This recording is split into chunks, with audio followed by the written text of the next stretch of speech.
Bem-aventurados os puros de coração, porque eles verão a Deus. O que significa ver a Deus? Acho que significa que você o ouvirá claramente. Você terá mais discernimento, desfrutará mais da presença dele. A Bíblia diz que Deus ama um coração contrito, gentil e bom. Ele fala sobre não se preocupar tanto com penteado, joias e todas essas coisas externas, mas prestar mais atenção ao que acontece aqui dentro. O que aconteceria se você trabalhasse no seu interior tanto quanto trabalha no seu exterior?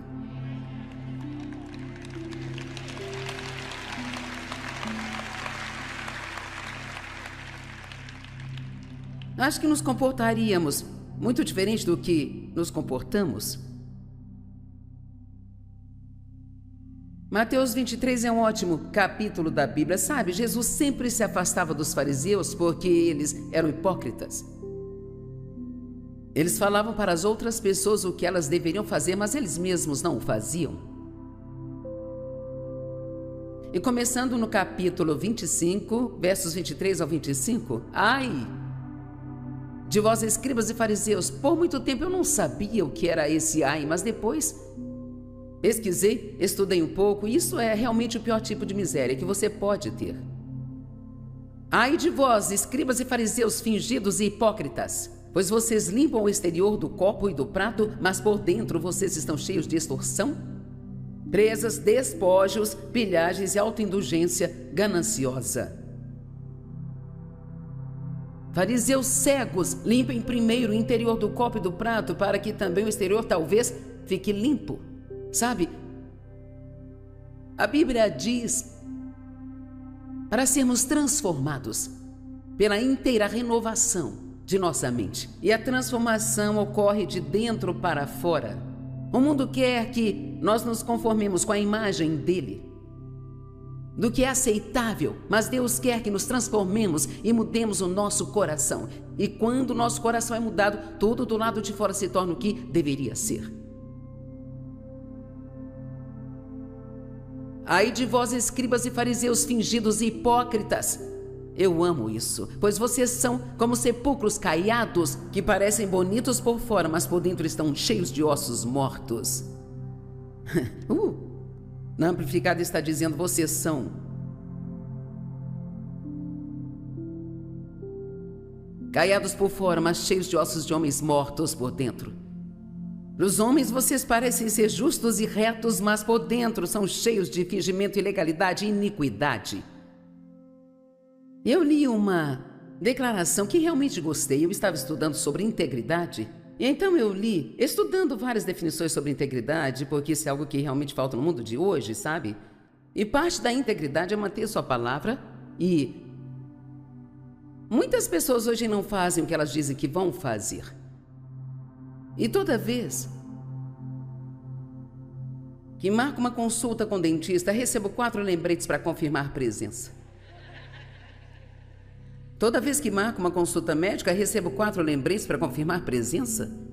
Por que precisam lembrar tanto as pessoas? Porque muitas pessoas simplesmente não aparecem e não se preocupam em ligar, sabe? Porque realmente não temos muita integridade hoje em dia. Por quê? Porque ninguém estabeleceu um padrão para nós, mas nós precisamos estabelecer um bom padrão para a próxima geração. Eles já têm problemas demais e não precisamos ajudá-los a ter mais problemas. Quando disser a alguém que vai ligar, então ligue. Quando marcar uma consulta, vai. Se não puder comparecer, ligue. Pelo menos tenha a decência de ligar e dizer a eles que não pode ir. Sabe, eu estava fazendo este estudo sobre integridade e dizia que integridade espiritual é a capacidade de dar uma olhada honesta e dura em si mesmo. Agora, quantos de nós somos realmente capazes de fazer isso? De ser brutalmente auto-honesto consigo mesmo, sobre si mesmo. Efésios 4, 22 ao 24. Despoje-se de sua natureza anterior. Despoje-se, livre-se de seu velho homem não renovado que caracteriza seu modo de vida anterior e que se corrompe por meio de concupiscências e desejos que brotam da ilusão. Ele diz: despoje-se do velho homem. Simplificando, jogue fora o velho homem. E no verso 24 diz: revesti-vos do novo homem. Mas o 23 é a ponte para nos levar do 22 ao 24, dizendo: e seja constantemente renovado no espírito de sua mente, tendo uma nova atitude mental e espiritual. Olhe para mim quando eu lhe digo isso. Mesmo depois de todos os anos que eu estudo, eu ainda acho que realmente não compreendemos o quão importantes são essas duas coisas: nossos pensamentos e nossas palavras. A Bíblia diz: o poder da vida e da morte estão na língua. Agora, será que nós realmente acreditamos nisso? Se eu realmente acredito nisso, então, aparentemente, ainda há falta de alguma revelação sobre isso em mim, porque eu ainda falo coisas que seria melhor eu não falar. Sei que nenhum de vocês faz isso, mas eu ainda tenho um probleminha com isso às vezes, sabe? O meu dom está na minha boca, mas ela também pode ser meu maior problema. Temos que continuar renovando nossa mente. A Bíblia diz: leve todo pensamento cativo em obediência a Jesus Cristo. Todo pensamento. Agora, você vai precisar ouvir outra mensagem como esta daqui a um mês, e a outra no mês seguinte, e a outra no outro mês, mas pelo menos vai te ajudar por alguns dias, sabe? Ou talvez até uma semana ou duas. Quantos precisam ouvir uma boa palavra sobre sua mente hoje?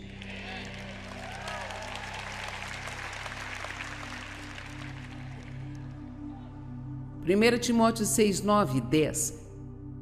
Mas aqueles que anseiam serem ricos caem em tentação, em laços e em muitos desejos insensatos, inúteis, ímpios e nocivos que mergulham os homens na ruína, na destruição e a perecer em miséria. Eu posso te encorajar a aprender a estar contente. E você diz: bem, se você tivesse minha vida, não teria como se contentar. Bem, sabe você, Paulo disse: eu aprendi a estar contente. E acho que o que ele aprendeu foi que não adianta não estar contente, porque ficar descontente não vai te dar o que você quer. A única coisa que te dará algo mais é ser grato pelo que você tem. E eu me lembro de uma vez que estava orando por algo e o Senhor falou ao meu coração: por que deveria lhe dar mais? Você está reclamando do que tem. Então aprenda a se contentar, e a Bíblia Amplificada diz que contentamento significa satisfeito a ponto de não ficar perturbado ou inquieto, não importa em que estado esteja. Então não é, estar contente não significa que você nunca queira uma mudança. Não significa que você não tenha situações em sua vida que precisam mudar e que você quer mudá-las, mas significa confiar em Deus o bastante para que você ainda possa ser feliz onde está. Não desperdice toda a sua vida pensando: eu vou ser feliz quando? Ou eu vou ser feliz se? Porque você perde esses dias. E temos que aprender a ser felizes hoje, sabe? Eu tive um ano horrível ano passado, no natural. Mas curiosamente eu fiquei feliz e levei tudo numa boa. Você já ouviu a história, mas eu fiz uma pequena cirurgia nas costas e eu acabei tendo um coágulo no local da cirurgia. Isso danificou os nervos da minha perna direita. Não conseguia mover a perna nem para sair da cama, não tinha nada, zero de força, minha perna não funcionava mesmo. Então tive que ir para a clínica de reabilitação por 2 semanas. E desde o início eu disse: Deus, por favor, me ajude a fazer isso direito. Eu não queria reclamar, não queria ser rabugenta, eu não queria ficar confusa, porque logo comigo: Deus, eu não entendo por que isso aconteceu. Sabe, eu queria só ser consistentemente como eu seria se tudo estivesse indo muito bem. E eu te encorajo, da próxima vez que tiver um problema, ore imediatamente: Deus, me ajuda a fazer isso direito. Obrigada. Me ajuda a fazer direito. Agora, depois de 2 semanas, fui para casa com o andador e me precipitei um pouco, achando que eu já estava um pouco... Bem, na verdade, a verdade é que eu estava atendendo meu celular, que estava no meu andador, sabe? E eu virei para o lado errado e não tive força na perna, caí e quebrei esta outra. E agora, eu tinha 2 pernas que não funcionavam. E eu fiquei numa cadeira de rodas por 2 meses e meio. E você não viveu até que suas pernas não funcionem e você fique numa cadeira de rodas e tenha que usar uma prancha deslizante para chegar ao banheiro. E aí eu aprendi a deslizar para ir e voltar de tudo, sabe? De qualquer jeito, isso meio que foi consertado Mas eu ainda estava tendo problemas nas costas com os nervos desta perna, então eu tive que fazer uma oblação no nervo, tiveram que cauterizar a ponta dos nervos. Minhas costas ainda doem, mas o meu cérebro não sabe disso, então é bom, muito bom. Então, eu me levantei no meio da noite em janeiro para ir ao banheiro. Eu não sei o que eu fiz, mas eu desmaiei, eu apaguei e caí para trás no chão de mármore e quebrei uma vértebra no meio das minhas costas. Oh, sim, eu me diverti muito, sabe? E você sabe o que eu estava fazendo durante todo esse tempo? Eu estava escrevendo um livro chamado O Diabo é Real. Oh, ouça-me, sou inteligente, já estou aqui há um tempo. Eu sabia, quando decidi escrever aquele livro, que o inimigo tentaria vir atrás de mim. Mas deixe-me dizer algo, se você puder manter sua alegria, ele realmente não quer as suas coisas, ele quer sua alegria.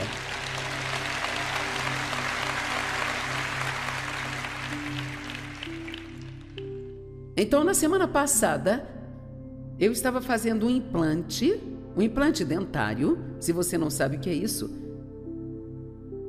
eles colocam um parafuso no osso e você tem que esperar 3 meses para que tudo se colhe antes que possa colocar o dente lá. E eu não achava que uma pastora banguela seria algo bom, então eu tive que fazer isso. E depois de 3 meses de espera, o dentista disse: lamento informar que o implante não deu, você não tem osso bastante. Então agora eu terei que colocar um osso de vaca na minha boca. Espero não mugir quando eu abrir a boca, sabe? Eu só estou tentando te mostrar que eu tenho uma vida real como você. Entendem?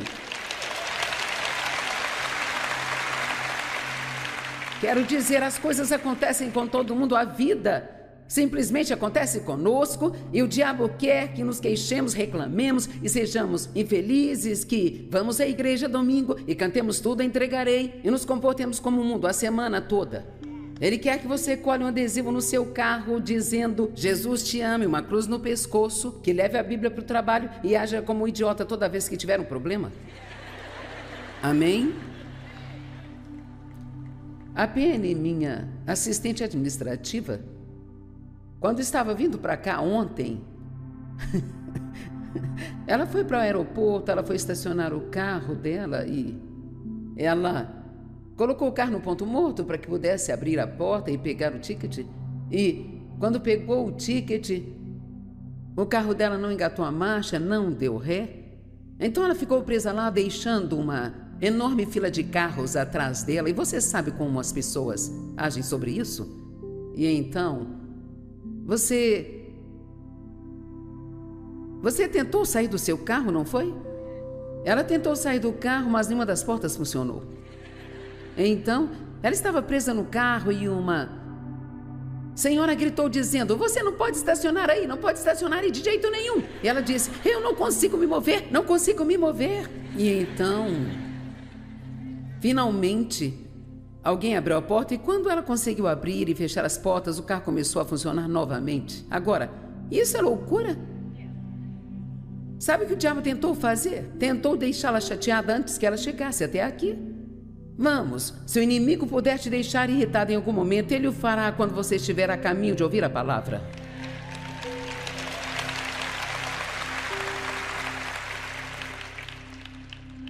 Coisas malucas acontecem conosco. Mas como eu disse, o diabo não está atrás das suas coisas, ele quer a sua alegria, porque a alegria do Senhor é a sua força. Então, uma das minhas filhas, eu tenho 2 filhas e 2 filhos, uma das minhas filhas, minha filha mais nova, que não é tão nova assim, ela já tem 54 anos, mas ela me ligou numa manhã e disse: como estão as coisas com seu dente? Eu comecei a rir, eu ria, e ela disse: o que há de tão engraçado? E eu disse: não deu certo. E ela disse: você está rindo? Sim, o Salmo 2 diz que Deus está sentado nos céus e ele ri dos seus inimigos. E sabe, eu apenas decidi que eu vou rir. Sabe por quê? Porque Deus já tem a vitória e todas as coisas cooperam para o bem daqueles que o amam e são chamados segundo o seu propósito.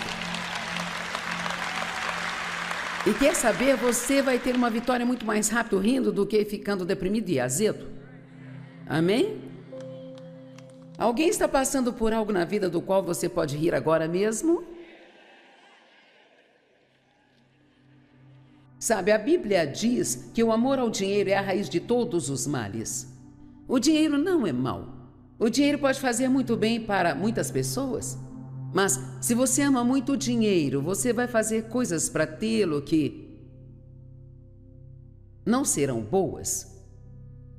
Por exemplo, as pessoas se esforçam além dos limites para ter mais dinheiro, sabe? Então elas acabam caindo em muitos pecados, como ignorar a Deus, ignorar a família, comprometer a integridade para ganhar mais dinheiro. E às vezes as pessoas ficam tão cansadas e tão desgastadas que entram no abuso de substâncias para que possam se sentir decentes o bastante para continuar fazendo o que fazem. E passam os primeiros 50 anos de vida doentes de estresse para poder ganhar dinheiro suficiente para aproveitar os últimos 50 anos, mas quando chega lá estão cansados demais para aproveitá-lo. E não tem ninguém com quem desfrutá-lo porque nunca teve tempo para construir relacionamentos. Não ame o dinheiro, ame a Deus e use o dinheiro para ajudar as pessoas. Amém? Você não pode brincar na lama e não se sujar. E sobre a falta de perdão? Podemos falar sobre isso por alguns minutos, antes de terminarmos aqui hoje? Eu gostaria de saber quantos aqui estão com raiva de alguém e você... Sabe por que mantém essa raiva? Porque sente que tem justificativa. Você não sabe o que eles fizeram comigo. Bem, eu sei o que eles fizeram com Jesus e sei que ele disse: Pai, perdoa-lhes porque não sabem o que fazem. E ninguém poderia ter sido tratado mais injustamente do que ele foi. Ou Estevão, quando estava sendo apedrejado. E vou te dizer, manter a falta de perdão em seu coração é definitivamente brincar na lama, é como tomar veneno esperando que o seu inimigo morra. E o que Deus quer que façamos? Algo que soa completamente insano. Ele quer que amemos nossos inimigos. Quer que oremos para que eles sejam felizes. Bem, não quero que sejam felizes, bem? Você pode dizer a Deus: eu não quero que eles sejam felizes, mas eu vou orar para que sejam felizes porque é o que você quer que eu faça. Veja, quando conseguimos fazer o que Deus nos diz para fazer, quer nós tenhamos vontade ou não, quer pareça justo ou não, é aí quando a vida começa a ficar boa. Ok, eu escrevi isso, Deus meio que me deu isso, e é algo que eu gostaria que você tentasse se lembrar. Pequenos pecados que permitimos, eles se tornaram pecados maiores que não podemos controlar. Pequenos pecados que nós permitimos se tornaram pecados maiores que nós não podemos controlar.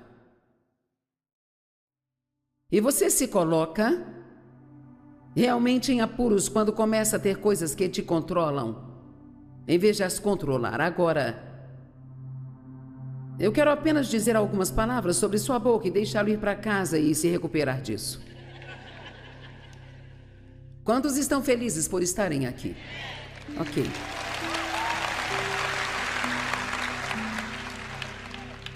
Nós podemos dizer que há 2 tipos de pecado. Há o pecado involuntário e o pecado voluntário. E o pecado involuntário é quando você está fazendo algo que você nem percebe que é errado, ou você está fazendo isso por ignorância. Paulo disse que, embora eu anteriormente blasfemasse, perseguisse, fosse vergonhosa e escandalosamente insultante a Jesus, no entanto, alcancei misericórdia porque eu agi na total ignorância e incredulidade. Então, eu poderia estar fazendo algo errado, que eu nem sei que é errado, até que eu aprenda mais e Deus me convença de que isso é errado, mas assim que descubro que é errado, se eu continuar fazendo isso, eu estou cometendo um pecado voluntário. E é aí que começamos a ter problemas reais, quando sabemos que o que estamos fazendo é errado, mas fazemos assim mesmo.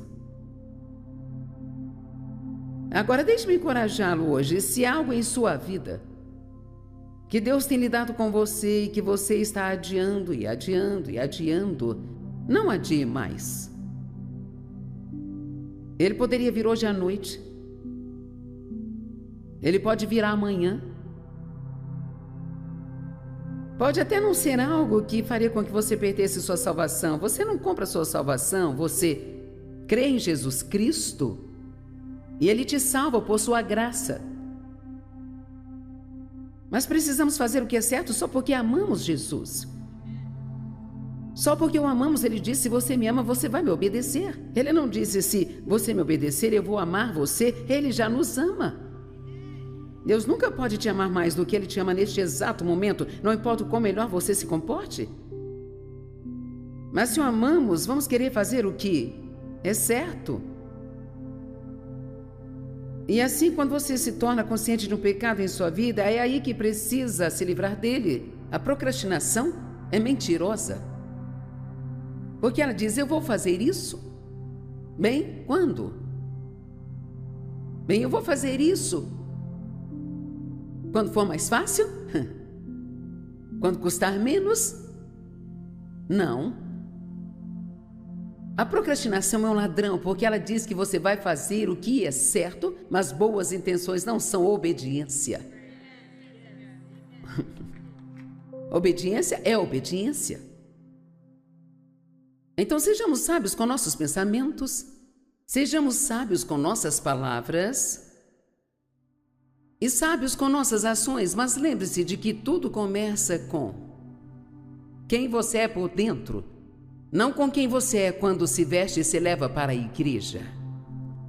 Mas quem você é por dentro, quem você é quando alguém te ofende.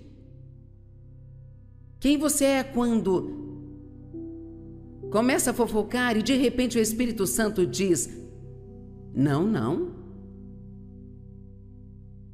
Você está disposto a dizer à pessoa com quem está falando: peraí, eu não devo falar desta forma, sinto muito por ter trazido isso à tona. Vamos ser excelentes para Deus por causa do que Ele fez por nós por meio de Cristo. Não apenas medíocres e meio que no meio do caminho, mas vamos até o fim com Deus. Comprometa-se totalmente com Ele.